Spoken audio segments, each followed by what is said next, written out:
Hello दोस्तों, स्वागत है आपके अपने YouTube channel BK physics master में। फिर से हाजिर हूँ क्लास 12 फिजिक्स की एक और बहुत ही महत्वपूर्ण वीडियो लेकर। आज की इस वीडियो में हम संपूर्ण फिजिक्स के 10 बहुत ही महत्वपूर्ण नियम तैयार करने वाले हैं जो बोर्ड परीक्षा में सबसे ज़्यादा पूछे जाते हैं, और यही नियम है केवल पूरी फिजिक्स में जो सबसे ज़्यादा पूछे जा रहे हैं, तो इन्हें ज़रूर तैयार कर लीजिएगा। तो आइए स्टार्ट करते हैं, वीडियो को अंत तक देखिएगा, बहुत ही महत्वपूर्ण वीडियो है। पसंद आए तो लाइक कीजिएगा, ज़्यादा से ज़्यादा हो सके शेयर कीजिएगा, नए तो सब्सक्राइब जरूर कीजिएगा। तो आइए आज का हम पहला नियम देख लेते हैं जो पहले चैप्टर से है, जो कि है कूलाम का नियम। ये प्रश्न भी बहुत ही इम्पोर्टेंट है जो अभी तक बोर्ड परीक्षा में सबसे ज़्यादा पूछा गया है। क्या कहता है पहला नियम, कूलाम का नियम। इस नियम के अनुसार किन्हीं दो स्थिर बिंदु आवेशों के मध्य कार्यरत विद्युत बल या आकर्षण या प्रतिकर्षण बल आवेशों के परिणामों के गुणनफल की अनुक्रमानुपाती तथा उनके मध्य दूरी के वर्ग के व्युत्क्रमानुपाती होता है। आइए कैसे समझते हैं कि मान लीजिए कोई दो आवेश, ठीक है, एक आवेश Q1, एक आवेश Q2, ठीक है, दो आवेश हैं Q1 और Q2, एक दूसरे से r दूरी पर रखे हुए हैं। इनके बीच लगने वाला आकर्षण या प्रतिकर्षण बल F है। तो क्या कह रहे हैं कि जो इन्हीं दो स्थिर बिंदु आवेशों के मध्य लगने वाला आकर्षण और प्रतिकर्षण बल आवेशों के परिणाम यानी Q1 और Q2 के क्या होते हैं, गुणनफल के अनुक्रमानुपाती और इनके बीच की दूरी के वर्ग के व्युत्क्रमानुपाती। यानी जो बल है अनुक्रमानुपाती होगा Q1 Q2 के, तथा जो बल होगा वो व्युत्क्रमानुपाती होता है, दूरी के वर्ग के क्या होता है, व्युत्क्रमानुपाती होता है, 1/r² होता है। अगर इनको हम मिलाकर लिखें तो क्या होगा, Q1 Q2/r² हो जाएगा। अनुक्रमानुपाती का चिन्ह हटेगा तो क्या आ जाएगा, K, Q1 Q2/r² हो जाएगा। यानी ये हो जाएगा कूलाम के नियम का सूत्र या दो बिंदु आवेशों के मध्य लगने वाले बल का व्यंजक। या अगर हम लिखें जहाँ K क्या है, K क्या है, एक नियतांक है। K क्या है, नियतांक है जिसका फिक्स मान होता है 1/4πε0। ये कितना होता है, K बराबर कितना, 1/4πε0 है। या कह सकते हैं इसका मान 9 × 10⁻⁹ न्यूटन मीटर स्क्वायर प्रति कूलाम स्क्वायर इसका मात्रक होता है, ठीक है। तो इसका मात्रक हो जाता है। तो K एक परावैद्युत नियतांक है। तो अगर हम चाहें तो K की जगह क्या लिख सकते हैं, F बराबर 1/4πε0 इंटू Q1 Q2/r² लिख सकते हो। या आप चाहो तो क्या लिख सकते हो, F बराबर 9 × 10⁻⁹ इंटू Q1 Q2/r² लिख सकते हो, ठीक है। जहाँ ε0 क्या होता है, निर्वात की वैद्युतशीलता, क्या है, वैद्युतशीलता, निर्वात की वैद्युतशीलता है, ठीक है। क्या होता है, निर्वात की वैद्युतशीलता होता है, जिसका मान भाई कितना होता है, 8.85 इंटू 10⁻⁻12 इसका मात्रक कूलाम स्क्वायर/न्यूटन मीटर स्क्वायर होता है, ठीक है। याद रहना चाहिए, ये भी प्रश्न पूछ लिया जाता है। तो हम बिल्कुल अच्छे से पढ़ेंगे, एक एक प्रश्न को अच्छे तैयार करेंगे नियम को, तो इतना याद हो जाएगा। जब भी प्रश्न आ जाए कि दो बिंदु आवेशों के बीच लगने वाले बल का व्यंजक लिखिए या नियम लिखिए, तो आपको यही लिखना है। तो आइए हम अगले नियम की तरफ बढ़ते हैं। तो अगला नियम क्या है, गॉस का नियम। क्या कहता है, तो किसी यानी इस नियम के अनुसार किसी बंद पृष्ठ से गुजरने वाला विद्युत फ्लक्स फाई उस पृष्ठ द्वारा परिबद्ध कुल आवेश का Q वर्ग का आवेश Q का 1/ε गुना होता है। यानी कि मान लीजिए फाई बराबर क्या होता है, Q/ε0 हो जाता है। यानी क्या होता है, कोई बंद पृष्ठ है, क्या क्या किसी बंद पृष्ठ से गुजरने वाला विद्युत फ्लक्स, इस पृष्ठ से गुजरने वाला विद्युत फ्लक्स यानी फाई इस पृष्ठ द्वारा घिरे हुए कुल आवेश Q का क्या होता है, 1/ε0 गुना होता है, ठीक है। तो ये क्या होता है, गॉस का नियम। संक्षिप्त में इतना ही लिखोगे, ठीक है। 1-2 नंबर में पूछ लिया जाएगा, और जब लॉन्ग में पूछा जाएगा तो इसका निर्धारण करने के लिए पूछा जाएगा। तो अभी हम इसका निर्धारण नहीं कर रहे हैं, केवल क्या समझ रहे हैं, इसका नियम समझ रहे हैं, ठीक है। तो अब देखते अगला है जो कि है क्या है, ओम का नियम। ओम का नियम क्या होता है कि यदि किसी चालक की भौतिक अवस्था जैसे ताप दाब आदि स्थिर रहें तो चालक के सिरों के बीच विभवांतर यानी V उसमें प्रवाहित धारा की I के समानुपाती होता है। यानी V समानुपाती क्या होता है, I, V समानुपाती I। समानुपाती का चिन्ह हटाएंगे, क्या हो जाएगा आर आई, जहाँ आर क्या होगा, जहाँ आर नियतांक है जिसे वैद्युत प्रतिरोध कहते हैं, विद्युत प्रतिरोध कहते हैं। प्रतिरोध क्या होता है, क्योंकि विद्युत धारा के बीच डाली गई रुकावट को विद्युत प्रतिरोध कहते हैं। इसका मात्रक क्या होता है, ओम होता है। या हम ऐसे बना सकते हैं कि क्या कहोगे कि आर बराबर क्या हो जाएगा, आज आई कहाँ चला जाएगा, भी के नीचे, तो भी बटे आई हो जाएगा, यानी आर बराबर भी बटे आई भी हो सकता है। ठीक है, तो आइए हम अगला नियम समझते हैं। अब देखिए प्रश्न नंबर 4, जो कि सबसे ज़्यादा वेरी वेरी वेरी इम्पोर्टेंट कह सकते हैं, इसकी गारंटी ले सकता हूँ, ये पेपर में ज़रूर बनता है, बहुत ही महत्वपूर्ण प्रश्न है। कृष्ण नियम है, तो क्या है, प्रथम नियम किरचॉफ के नियम। किरचॉफ के कितने नियम हैं, 2 नियम। पहला नियम है जिसे हम संधि नियम, धारा नियम कहते हैं, और दूसरा क्या है, वोल्टता नियम, जिसे हम लूप नियम भी कहते हैं। तो आइए हम पहला नियम समझते हैं। पहला नियम क्या होता है कि किसी वैद्युत परिपथ में किसी भी संधि पर मिलने वाली धाराओं का बीजगणितीय योग शून्य होता है। यानी कोई भी संधि है, जैसे यहाँ पर देखिए संधि O है, उस पर जितनी भी धाराएं मिल रही हैं I1 I2 I3 I5, सबका बीजगणितीय योग यानी सिग्मा किसको प्रदर्शित करता है, बीजगणितीय योग को, क्या होता है, शून्य होता है। इस पर मिलने वाली समस्त धाराओं का बीजगणितीय योग शून्य होता है। जैसे देखिए क्या लिखा हमने कि माना कि चालक जिसमें धाराएं I1 I2 I3 I5 ये सब क्या है, प्रवाहित हो रही हैं, जो संधि O पर मिलती हैं, और संधि की ओर जितनी भी धाराएं संधि की ओर आ रही हैं वे धनात्मक, और जितनी भी संधि से दूर जा रही हों वो ऋणात्मक ली जाती हैं। तो इसमें देखेंगे कि जो I1 और I2 संधि की ओर आ रही हैं, तो क्या लिखें हम, I1 प्लस I2 हो जाएंगी। बाकी की सब संधि से दूर जा रही हैं, तो -I3 -I4 -I5 हो जाएंगी, और इनका बीजगणितीय योग क्या होता है, शून्य होता है। अगर हम क्या करें, इनको I1 प्लस I2 बराबर, इन सबको बराबर की उस तरफ लिख दें, तो क्या हो जाएंगी, I3 plus I4 plus I5 हो जाएंगे, क्योंकि प्लस में हो जाएंगी, तो ये हो जाएगा, इसके लिए शुद्ध व्यंजक हो जाएगा। और हम क्या करें कि इसे संधि नियम या धारा नियम कहते हैं, और साथ में क्या करता है, यह क्या करता है, यह एक नियम लिख सकते हैं, यह है आवेश संरक्षण का पालन करता है। यह नियम क्या करता है, आवेश संरक्षण के नियम का पालन करता है। विकल्प में बन सकता है कि जो आवेश संरक्षण के नियम का पालन करता है, कौन सा नियम, तो जो किरचॉफ के प्रथम नियम, ठीक है, या प्रश्न आएगा किरचॉफ का प्रथम नियम किसका संरक्षण का पालन करता है, तो आवेश के संरक्षण का पालन करता है।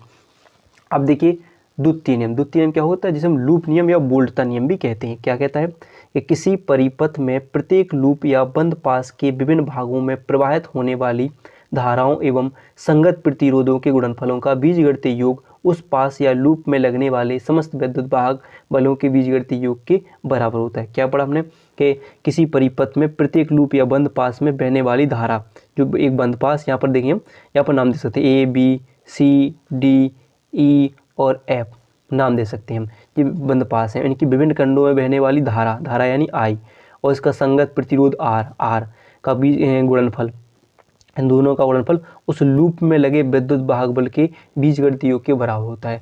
तो धारा और प्रतिरोध का गुणनफल, बीजगणितीय उनका प्रतिरोधों का गुणनफल उस पास में लगे विद्युत वाहक बल के बीजगणितीय योग के क्या होता है, बराबर, यानी सिग्मा IR बराबर सिग्मा E हो जाएगा। सिग्मा E क्या होगा, विद्युत वाहक बल। जैसे कि यहाँ पर देखेंगे हम, यहाँ पर 2 बंद पास हैं, मान लो 2 बंद पास ABCD और एक और ABEF। तो हम पहले बंद पास के लिखें, बंद पास कौन सी, ABCDC।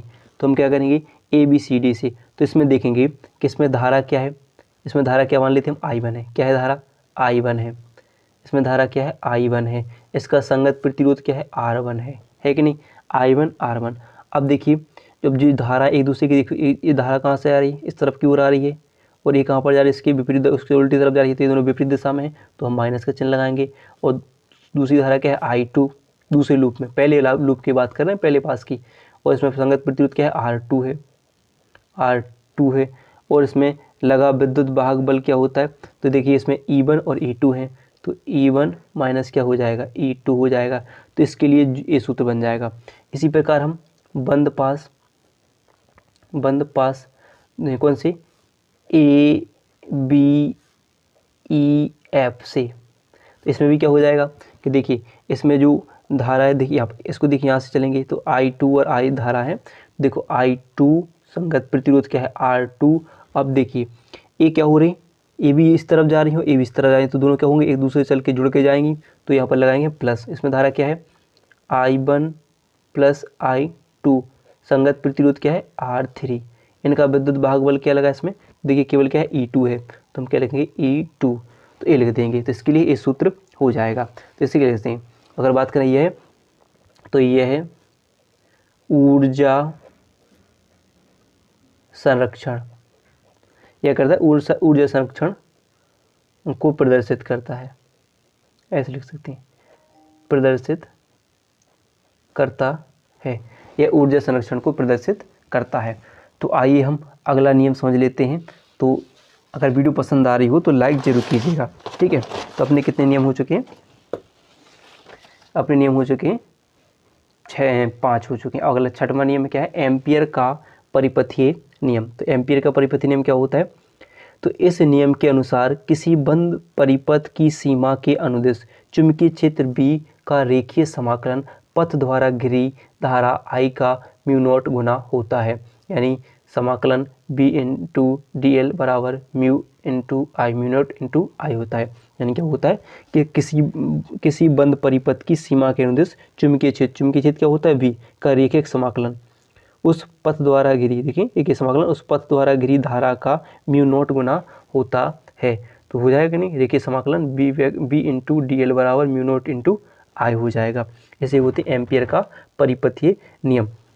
इसका निर्धारण हम पहले करा चुके हैं, तो वीडियो जरूर देखिएगा, और नहीं तो हम अगली वीडियो में हम एक सीरीज लाकर एक ही वीडियो में हम जितनी भी फिजिक्स की है सभी डेरिवेशन को हम तैयार करने वाले हैं। तो अगली वीडियो डेरिवेशन की आने वाली है। तो अगर आपको भी डेरिवेशन की वीडियो चाहिए तो कमेंट जरूर कीजिएगा, ठीक है, जिसमें हम सभी जितनी भी सिद्ध करने वाले हैं डेरिवेशन सबको हम कंप्लीट कराएंगे। अब देखिए प्रश्न नंबर 7 है फैराडे के चुंबकीय प्रेरण के नियम। तो इनके भी 2 नियम हैं। प्रथम नियम की बात करें तो प्रथम नियम क्या होता है, किसी कुंडली से बद्ध प्रेरित विद्युत भागबल यानी E का मान चुंबकीय फ्लक्स में परिवर्तन की ऋणात्मक दर यानी -d∅dt के बराबर होता है। यानी होगा कि विद्युत भागबल का मान चुंबकीय फ्लक्स में परिवर्तन यानी -d∅dt के ऋणात्मक दर यानी माइनस के हो गए बराबर हो जाएगा, हो जाएगी नहीं। ऐसे द्वितीय नियम सबसे ज़्यादा पूछे जाने वाला नियम है, ये प्रश्न जरूर बनता है अति लघु में। तो क्या होता है द्वितीय नियम, इसे हम लेंज का नियम कहते हैं, ठीक है, प्रश्न पूछा जाएगा लेंज का नियम।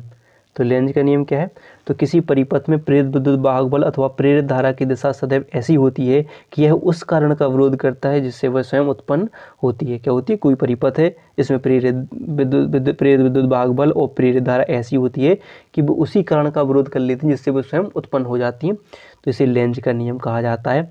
तो इसे लेंज का नियम दिख रहा है। फिर देखिए अगला है फ्लेमिंग का दाएं हाथ का नियम। तो फ्लेमिंग का दाएं हाथ का नियम क्या कहता है, आइए समझते हैं। कि मान लीजिए ये देखिए एक अंगूठे और उसके पास वाली 2 उंगली, ठीक है, इसके पास वाली 2 उंगलियों को इस प्रकार फैलाएं। एक अंगूठा और उसके पास वाली 2 उंगलियों को इस प्रकार फैलाएं, इस प्रकार फैलाएं, ऐसे मान लीजिए बना दिया, ठीक, अंगूठा है तो इसके सामने वाली उंगली चुंबकीय क्षेत्र की दिशा में और ये जो हो जाएगी प्रेरित धारा की दिशा में और अंगूठा चालक की गति की दिशा को प्रदर्शित करें। तो आइए देखते हैं कैसे। यदि हम दाएं हाथ के अंगूठा और उसके पास वाली 2 उंगलियों को एक दूसरे के लंबवत फैलाएं तब पहली उंगली चुंबकीय क्षेत्र की दिशा में, पहली उंगली किसकी, चुंबकीय क्षेत्र की दिशा में, तथा अंगूठा चालक में चलने की दिशा यानी गति की दिशा को प्रदर्शित करेगा, तथा बीच वाली उंगली है वो किसको, प्रेरित धारा की दिशा को प्रदर्शित करेगी। इसे हम फ्लेमिंग के दाएं हाथ का नियम कहते हैं। ये प्रश्न आ सकता है। और बाएं हाथ का होता तो क्या करते हैं कि बीच वाली ये तो चुंबकीय क्षेत्र की दिशा को प्रदर्शित करती है सामने वाली, बीच वाली उंगली प्रेरित धारा की जगह विद्युत धारा की दिशा और अंगूठा बल की दिशा को प्रदर्शित करने लगता, ठीक है। आइए अब देखते हैं मेलस का नियम क्या आ जाएगा। मेलस का नियम क्या है, मेलस का नियम, इस नियम के अनुसार जब आध्रुवित प्रकाश ध्रुवक तथा विश्लेषक से पारगमित होता है तब निर्गत प्रकाश की तीव्रता ध्रुवक तथा विश्लेषक के अक्षों के मध्य बने कोण थीटा की त्रिज्या के वर्ग के समानुपाती होता है। क्या होता है? किस नियम के? आध्रुवित प्रकाश, ध्रुवित और आध्रुवित प्रकाश तो आपने पढ़ा होगा। ठीक है, तो जब विश्लेषक ये से पारगमित होता है तब निर्गत प्रकाश की तीव्रता ध्रुवक तथा विश्लेषक के अक्षों के मध्य बने कोण की त्रिज्या के वर्ग के अनुक्रमानुपात है, यानी आई स्क्वायर कॉज स्क्वायर, त्रिज्या का मतलब कॉज स्क्वायर थीटा हो जाता है। जब हम चिन्ह हटाएंगे अनुक्रमानुपाती का तो क्या हो जाएगा? आई जीरो आ जाएगा, जहाँ वो होगी अधिकतम तीव्रता और आई क्या होगी? निर्गत प्रकाश की तीव्रता। इसे हम मेलस का नियम कहते हैं। तो आइए हम जान लेते हैं अगला नियम, जो कि है इससे पहले हम एक प्रश्न छोड़ चुके हैं, यानी प्रश्न नंबर जो 4 के बाद हमने प्रश्न नंबर 5 4 हुए थे, हमने एक छूट गया हमारा, क्या? जो बायो-सेवर्ट का नियम। तो बायो-सेवर्ट का नियम भी समझ लेते हैं। ये प्रश्न हम पूरा कंप्लीट करने वाले हैं। तो बायो-सेवर्ट का नियम क्या कहता है? तो बायो-सेवर्ट ने धारावाही चालक द्वारा उत्पन्न चुंबकीय क्षेत्र का मान ज्ञात करने के लिए एक व्यंजक प्रदान किया, जिसे बायो-सेवर्ट का नियम कहते हैं। क्या कहते हैं? बायो-सेवर्ट का नियम। तो क्या बताया? देखिए, मान लीजिए कि माना कि एक्स वाई एक चालक तार है, एक्स और वाई एक चालक तार है जिसमें आई धारा प्रवाहित हो रही है। ठीक है, जिसके कारण इसके चारों ओर चुंबकीय क्षेत्र यानी जो D be in delta we या डी बी उत्पन्न हो जाता है। चालक से आर दूरी पर एक बिंदु पी पर जिस पर चुंबकीय क्षेत्र की तीव्रता क्या हुआ? उत्पन्न हो जाता है। चालक से आर दूरी पर एक बिंदु पी है जिस पर हमें क्या करना है? चुंबकीय क्षेत्र की गणना करनी है, जिसके लिए बायो-सेवर्ट ने धारावाही चालक में डेल्टा एल अल्पांश लिया। इससे आर दूरी पर स्थित चुंबकीय क्षेत्र डेल्टा बी निम्न बातों पर निर्भर करता है। क्या करता है? आइए समझते हैं। तो क्या बताता है इस नियम के अनुसार कि चुंबकीय क्षेत्र चालक में प्रवाहित धारा आई के अनुक्रमानुपाती होगा, यानी जो डी वी है वो अनुक्रमानुपाती होगा धारा आई के। इसे हम समीकरण 1 कह सकते हैं। चुंबकीय क्षेत्र में धारावाही अल्पांश की लंबाई क्या होगी? डेल्टा एल के समानुपाती होगा, यानी जो डी वी है वो अनुक्रमानुपाती होगा डी एल के। इसे हम समीकरण 2 से कह सकते हैं। चुंबकीय क्षेत्र में डेल्टा बी धारा तथा अल्पांश की बिंदु अल्पांश को पी बिंदु से मिलाने वाली रेखा के मध्य बने कोण की ज्या के समानुपाती होगा, यानी डेल्टा बी समानुपाती होगा साइन थीटा के। ज्या यानी साइन प्रदर्शित करता है। फिर होगा चुंबकीय क्षेत्र डेल्टा बी अल्पांश तथा बिंदु पी के मध्य दूरी के वर्ग के व्युत्क्रमानुपाती होता है, यानी डेल्टा बी व्युत्क्रमानुपाती होगा 1/r स्क्वायर के। इसे हम समीकरण 3, इसे हम समीकरण 4। अब चारों समीकरणों को संयुक्त रूप से लिखने पर तो क्या हो जाएगा? डेल्टा बी समानुपाती आई डी एल साइन थीटा बटे आर स्क्वायर। अगर हम क्या करें? अनुक्रमानुपाती का चिन्ह हटाएं तो क्या आ जाएगा? के इंटू आई डेल्टा एल साइन थीटा बटे आर स्क्वायर, जहाँ पर हम के की जगह लिख सकते हैं, जहाँ के क्या है? एक नियतांक है। के क्या है? नियतांक है, जिसका बाह्य निर्वात के लिए मान μ0/4 पाई लिख सकते हैं। तो डेल्टा बी बराबर हो जाएगा चुंबकीय क्षेत्र के लिए μ0/4 pi into I d l sine theta बटे आर स्क्वायर हो जाएगा। ये हो जाएगा बायो-सेवर्ट के लिए सूत्र। जहाँ पर μ0 की बात करें तो ये क्या होती है? निर्वात की चुंबकशीलता। क्या होती है? निर्वात की चुंबकशीलता होती है μ0, जिसका मान 4 पाई गुणा 10⁻⁻7 होता है। ठीक है, तो ये हो जाता है बायो-सेवर्ट का नियम। तो अगला नियम देख लेते हैं, जो अपना नियम होगा, लास्ट नियम होगा प्रकाश वैद्युत उत्सर्जन का नियम। तो क्या है इसके नियम? तो आइए देखते हैं। किसी प्रकाश सुग्राही धातु की सतह से प्रकाश इलेक्ट्रॉनों के उत्सर्जन की दर धातु की सतह पर आपतित प्रकाश की तीव्रता के अनुक्रमानुपाती होती है। अगला है, किसी प्रकाश सुग्राही धातु की सतह से उत्सर्जित प्रकाश इलेक्ट्रॉनों की अधिकतम गतिज ऊर्जा आपतित प्रकाश की तीव्रता पर निर्भर करती है, यानी आने वाली प्रकाश की तीव्रता पर निर्भर करती है।